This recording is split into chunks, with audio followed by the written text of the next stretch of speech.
नीलम गिरी का नया romantic song पलंग कमजोर हुआ रिलीज। लहंगा चोली में एक्ट्रेस ने मचाया तहलका। भोजपुरी इंडस्ट्री की ग्लैमरस एक्ट्रेस और बिग बॉस 19 फेम नीलम गिरी का नया ट्रैक पलंग कमजोर रिलीज हो गया है। सॉन्ग में उनकी जोड़ी प्रवेश लाल यादव संग बनी है।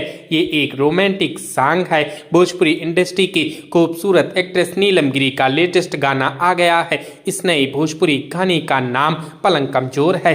ये एक रोमांटिक गाना है और इसमें नीलम के अपोजिट प्रवेश लाल यादव नजर आ रही हैं। दोनों की केमिस्ट्री बवाल लग रही है। सॉन्ग का वीडियो काफी मजेदार है और बोल दर्शकों को थिरकने पर मजबूर कर देगा। सॉन्ग को भोजपुरी इंडस्ट्री के लोकप्रिय सिंगर शिल्पी राज और प्रवेश लाल ने अपनी आवाज दी है। सॉन्ग को आप नीलम गिरी ऑफिशियल म्यूजिक के यूट्यूब चैनल पर सुन सकते हैं। आइए इस गाने के बारे में जानते हैं।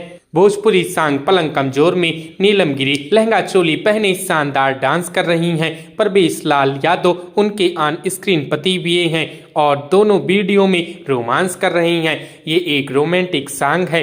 गाने का रिदम और म्यूजिक काफी जबरदस्त है। गीत के बोल और डांस मूव सॉन्ग को दिलचस्प और उत्साहित माहौल बना देती हैं। तो दोस्तों, क्या आपने नीलम गिरी के इस नए गाने को सुना है? हमें कमेंट करके जरूर बताएं। वीडियो अच्छी लगी हो तो वीडियो को लाइक करें, शेयर करें और इसी प्रकार की वीडियोस के लिए हमारे इस चैनल को सब्सक्राइब करें। हमारी इस वीडियो को देखने के लिए आपका धन्यवाद।